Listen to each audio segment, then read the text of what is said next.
Hi everyone, my name is Martha Pantoja and I will be presenting Seesaw 2.0 along with Amy Regardi.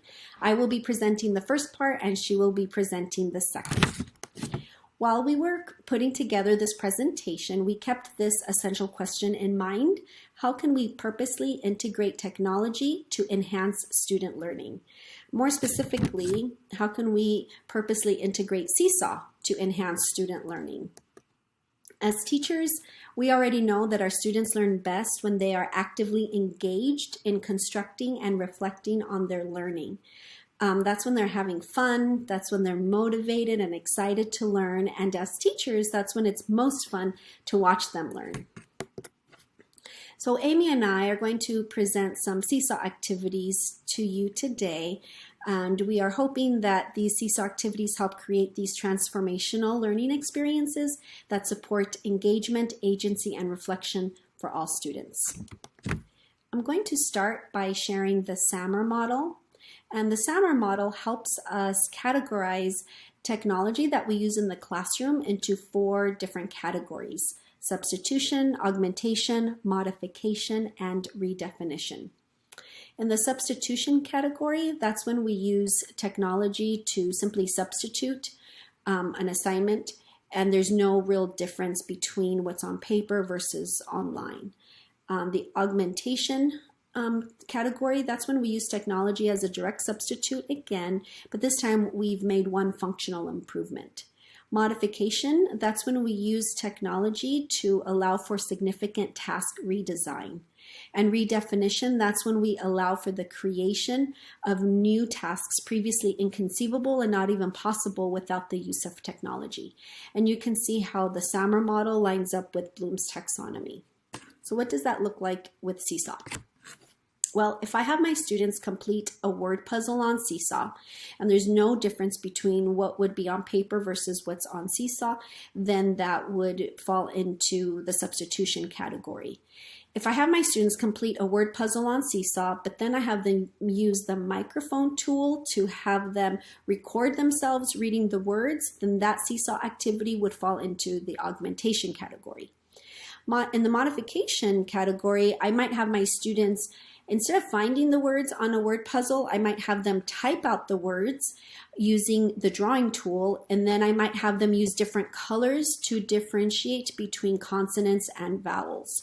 And then again, I'd have them record themselves reading the words. If I have my students use an outside app plus Seesaw to create something brand new, then that activity would fall into the redefinition category.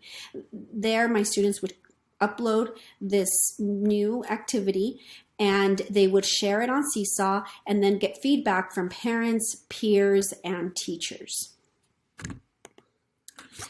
Going back to this really fast, I don't want you to feel overwhelmed in thinking that I'm suggesting that all of our activities need to be in the modification or redefinition category. Obviously, all of these 4 categories have a place in our teaching, and the idea is just to kind of keep this on the back of our minds and think about what Seesaw activities will, first of all, enhance student learning and then also meet the goal of our objective. Okay. Okay, the first activity I'm going to share with you is a scratch and read activity. I created this activity for my students' sight words, benchmark unit 3, weeks 1 and 2 sight words.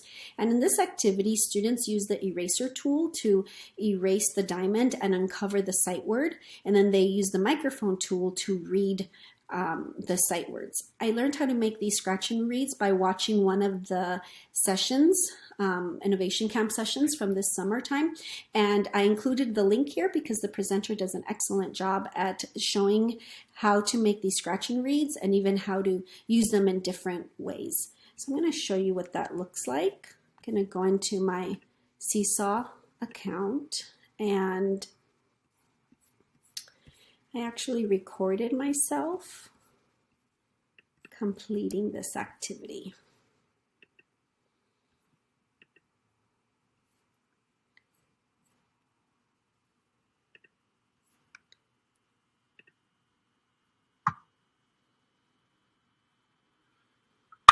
Now.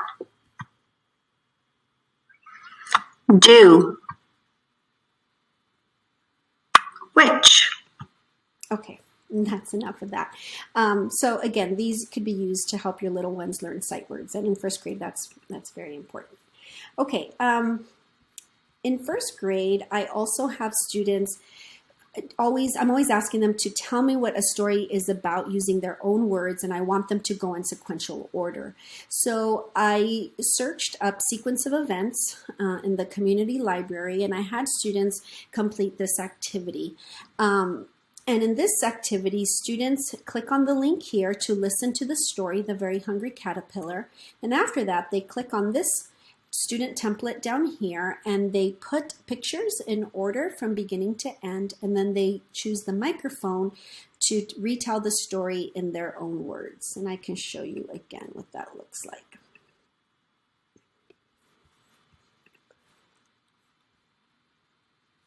Okay. So this is the activity here. Again, they would click on the link to listen to the story, and then after that they'd click on Add Response, find their name, and then using this Move tool, this little hand down here, they move the pictures to put the pictures in order from beginning to end, and then they can go ahead and click on the microphone and record themselves reading the story. Okay.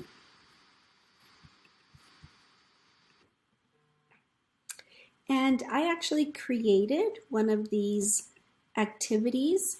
I teach first grade, and in Unit 6, I'm going to be reading the story, Why Turtle Shell is Cracked, and discussing it with my students.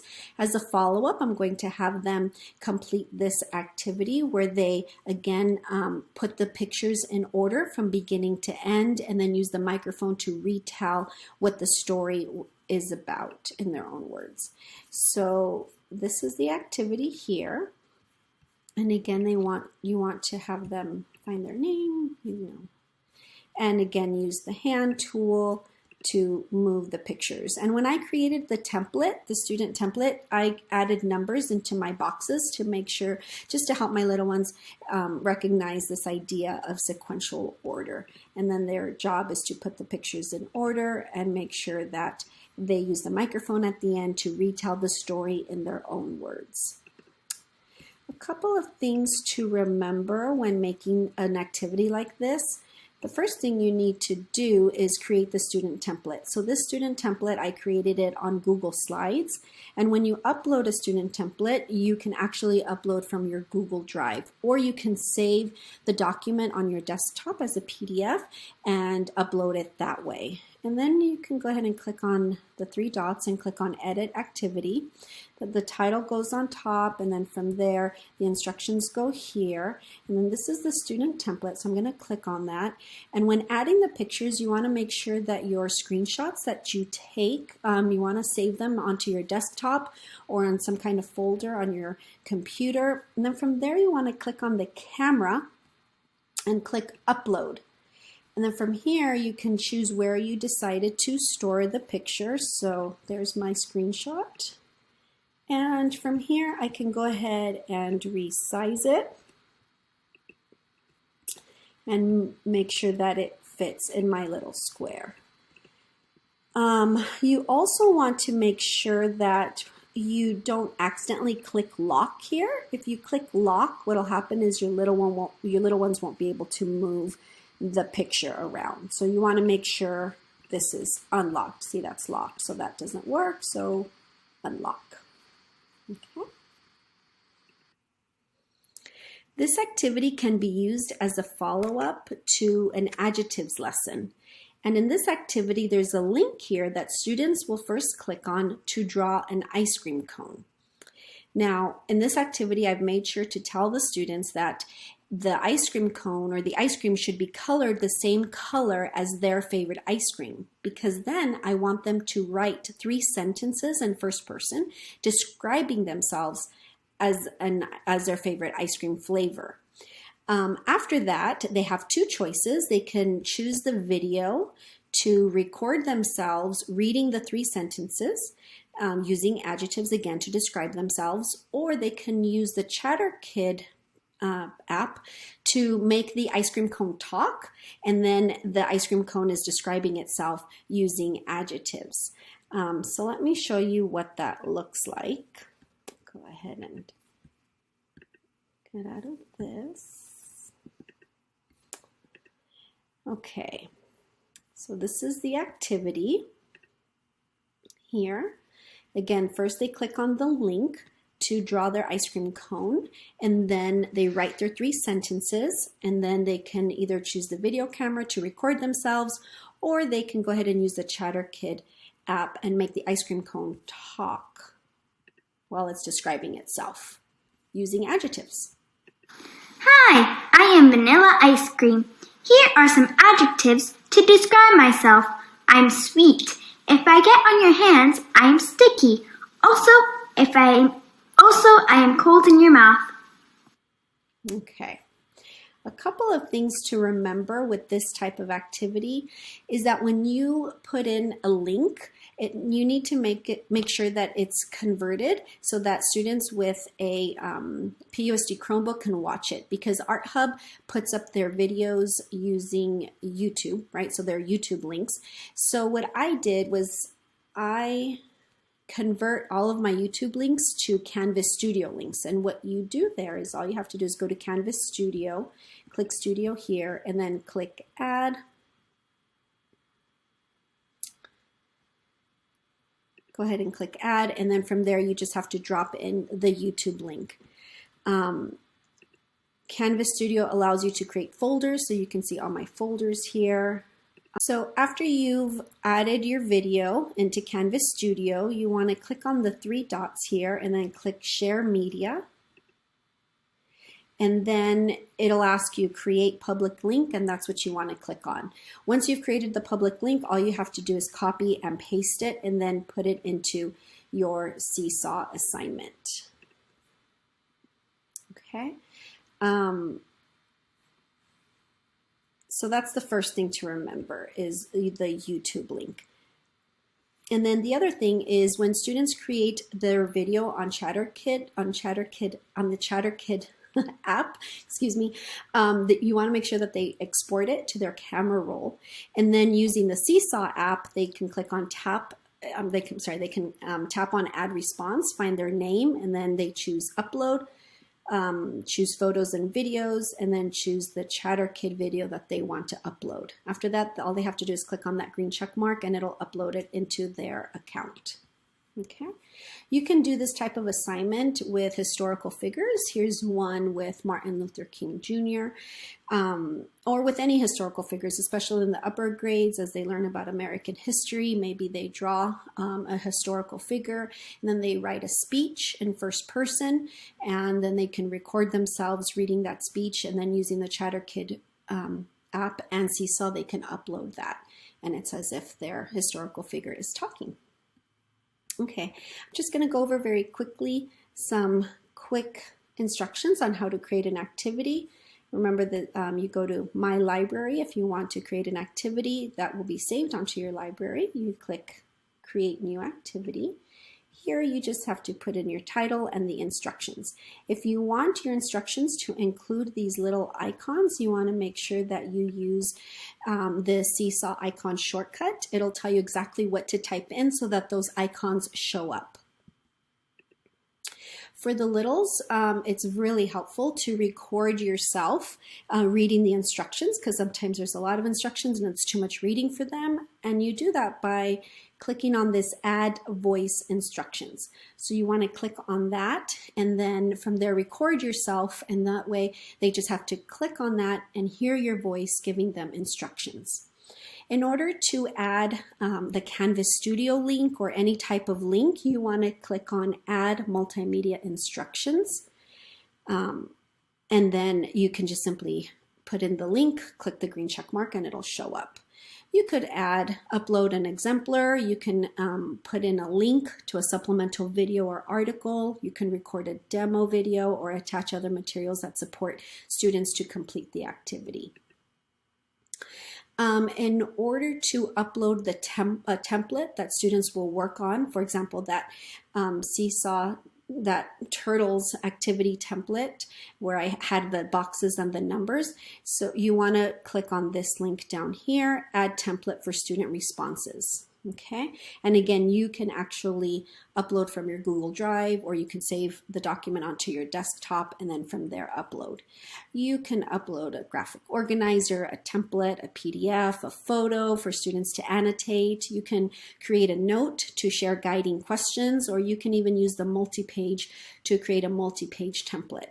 I did that when I created the trimester 1 math assessment that had several pages, so I pushed out 2 to 3 pages at a time, and I took screenshots, and then from there I uploaded those.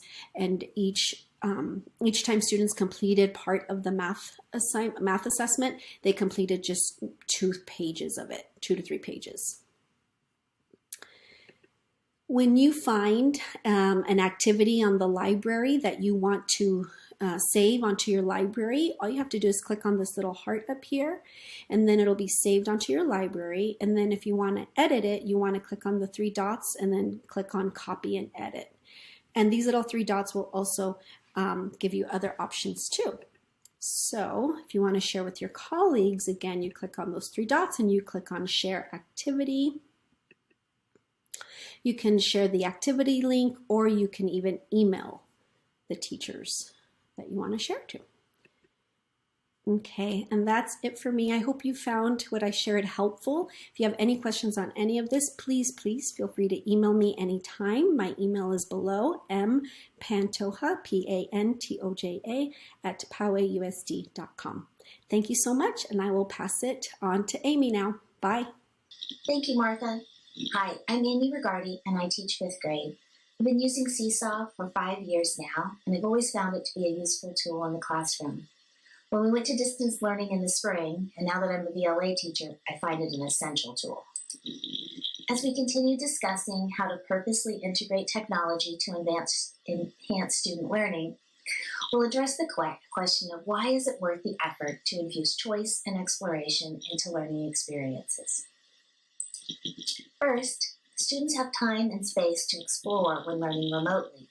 We know this with our asynchronous lessons that we assign to our students. Second, students will love investigating their interests while building a wide range of skills. Genius Hour, passion projects, activities like that. And students connect with their strengths, which supports autonomy and intrinsic motivation. And they do better work when they get a choice. Here you see an activity from the Seesaw library called I'd Like to Know More About. It's geared for our younger students in TK and K, but it could certainly be modified for any grade level. It allows students the opportunity to ask and research questions about things they're curious about. In this activity, the teachers open it up for the students to choose the topic that they would like to research: an animal, how something is made, where something came from, or how something works. But the output, the activity that they're going to use to demonstrate their knowledge, the teacher has described right here. So they're going to take a picture or make a video, they're going to label their photo or use the microphone and to narrate that. In this next Seesaw activity, the teacher is giving the topic that the students will explore and research, animal adaptations, but the teacher's allowing the student options for their outputs, ways to show their learning: an adaptations hunt, creating a picture book, inventing something new. Most important features in Seesaw is the ability for students to share their learning. In most classrooms, teachers have the settings so that students can share their learning with their teacher and then also with their parents. There is, however, a way that you can allow students to share their learning with each other, and I'll show you how next. When you have your Seesaw window open, if you go to the upper right-hand corner and click on the wrench, it will open your class settings box. As you scroll down, you'll see a section on students. And if you toggle a switch, students can see each other's work to green. That allows students to see work that's posted by their classmates. I also toggle on the one underneath it, new items require approval, because I want to make sure that anything that's going out in the student journal, I've had a chance to look it over first. Right above that, you can see the student likes and comments. I leave the likes turned off because I don't want my students worried about how many likes they get for a particular post, but I do enable student comments. You do need to take a time before you turn this on to share with students what your expectations are for the comments. Are they positive comments? Are you allowed to make suggestions? Do they need to be complete sentences? And again, I toggle on the switch underneath so that new comments require approval, because I always want to make sure that I've had a chance to look at them before the students do. Here's an example of an opportunity where my students share their work with other classmates. I found it challenging to give my students hands-on opportunities to do STEAM activities this year.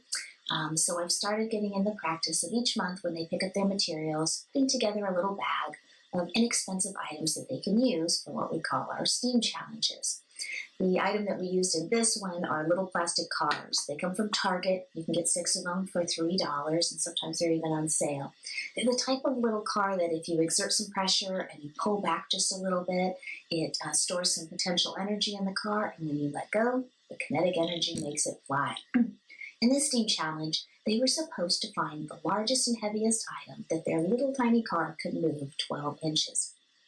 Now, the students really enjoyed these activities, and if this is all I had done, they would have been just happy. But I asked them to make a video recording showing their process and how they tested out different items, and I'd like to show you one now. I'll start the video about halfway through, after she's had the opportunity to test one set of objects and she's ready to start on her next. One was heavier, 2 rocks, or a glue bottle, so I also came up with another creation for the glue bottle. So I put a little bit of tape right here to hold on the glue bottle, and I stick it onto here. And then again, I'm using the ruler to measure. Starting at 1. So you can also see that went a lot farther than the ruler, which is 12 inches. Watching the students' videos really helped me understand their thinking, their process, their procedure, much more so than if I'd had them fill out a worksheet to explain what they'd done. And they enjoyed seeing how each other solved the problem and the items that they used. Although allowing students to share their work with one another can be very powerful, there may still be times when you want students to complete activities or assignments that you don't think that are appropriate to be shared with each other. And I'll show you how you can manage that. A couple times each month, I like to have my students record themselves reading so that I've got a good bank of information to pull from when I work on progress reports. So The Sign of the Beaver is a novel that we read each year.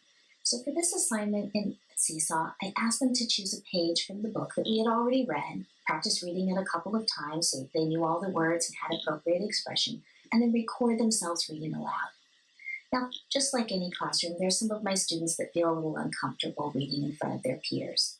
And so I don't want to embarrass them, but I still want to have that information. So I use a feature called a private teacher folder. And the way you access that is by clicking the 3 buttons in the bottom right-hand corner of any activity. Once you click that button, a window will open up and you can choose Edit Folders. If you're currently using folders, you'll see all of the ones that you've already created. You might have an art folder or a math folder. The one that Seesaw provides is a private teachers only folder. And by clicking that check mark there, that means any response that a student makes to this particular activity will automatically go to the private teachers only folder. Parents won't see the posting, students won't see it in their journal, only the teacher is able to see that. When you're in edit mode for your activity, you will know that you've selected the private teacher folder down here. If for some reason you've created an activity and forgot to do that step, you just click edit and then you can select it then. One important thing to know is that it's important to have the folder selected before your students add responses. So when you're creating the activity at first, you can select the private teacher folder and click save. If you've forgotten to do that when you create it, you can go back in and edit, as long as students haven't added any responses yet.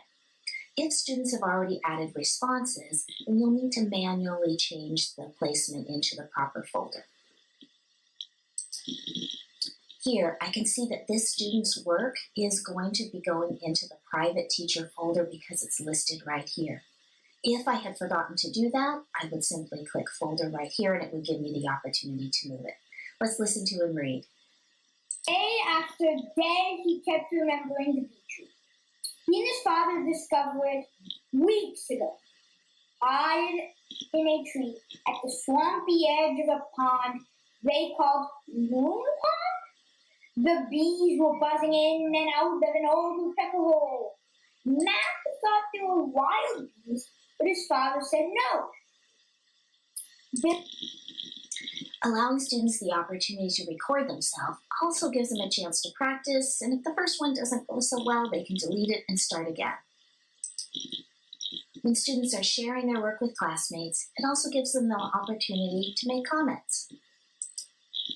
While working on our 4th unit in benchmark on point of view, my students took turns telling stories about a make-believe student who got in trouble.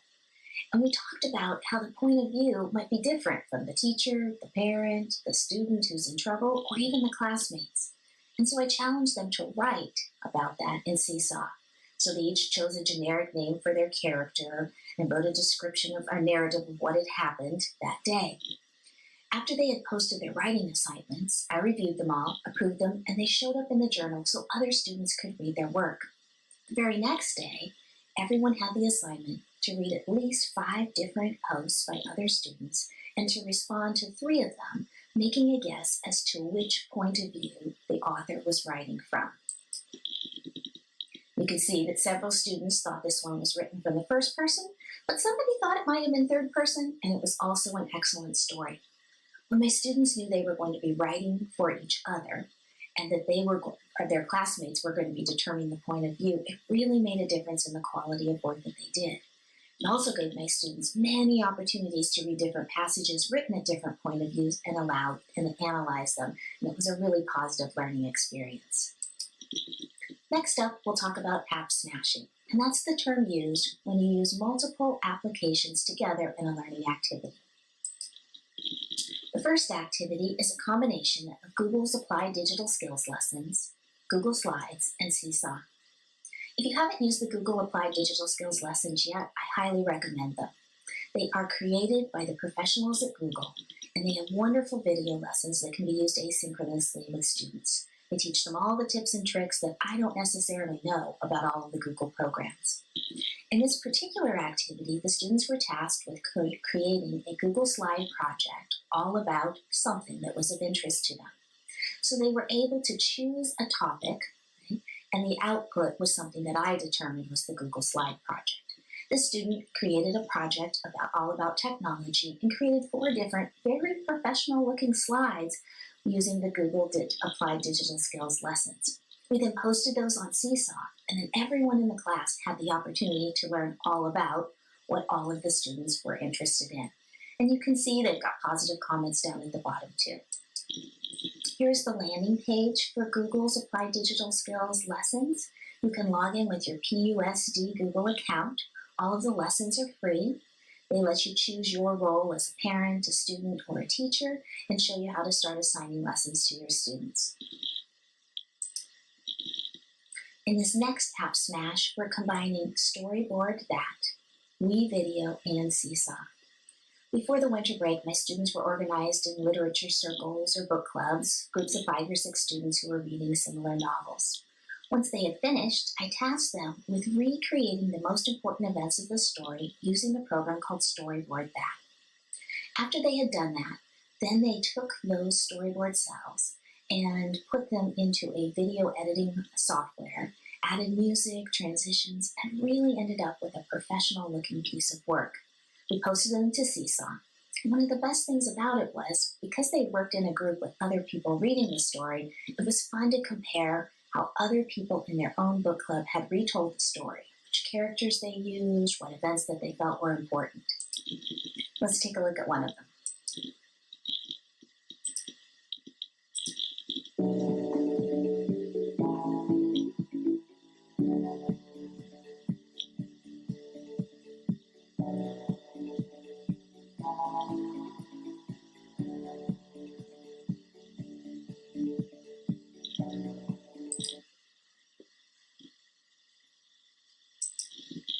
It was almost like allowing the students to use Bitmojis, but to retell a story rather than to create a classroom. Storyboard That has a 14-day free trial. After that, it's a paid subscription. But you'll find that they have a variety of backgrounds. They have characters from different time periods, and the students are able to customize, and they really, really enjoyed working in this program. This is what a finished storyboard looks like, but the teacher can create a template. Maybe you only want your students to tell 3 or 4 significant events from a story. You can preset the backgrounds for them if you'd like. You can give them specific characters, or you can completely open it up and see their creativity. The Wii Video Editing software is provided to us from the district. You can log in with your Google account, and the district has an upgraded version so that the students have access to a lot of professional features. The last thing I'd like to share with you today is how to archive old assignments. As we use more and more of the activities in Seesaw, students' activity button can get quite clogged up. If they don't respond to an activity, there's no way for students to delete them and they just sit there. So whether you've got students who are going off for special services, students who are absent or doing asynchronous learning, or even using Seesaw activities as part of a choice board and students just don't choose those activities, it's a good idea to take some time to archive old assignments so that they don't have as many when they're logging in. Let me show you how that works. When you click the 3 buttons in the bottom right corner of an activity, a box will pop up. And you'll see the first item on the list is Archive Activity. When you archive an activity, it does not delete it. You as the teacher still have access to it. It just doesn't show up in the student's activity feed any longer. If you decide that you've made a mistake and you want to make that assignment available again, all you have to do is click those 3 buttons and click on Archive Activity, and it will show up in Assign to Class again. Martha and I are both Seesaw ambassadors, and much of this presentation today came directly from their professional development materials. We have many other opportunities for free trainings, and you can find those at webseesaw.me/training. If you're watching this presentation on Professional Growth Day, January 29th, Martha and I are live on Zoom right now, where we're happy to answer any of your questions, and we'd love to hear how you use Seesaw. Thank you for joining us today.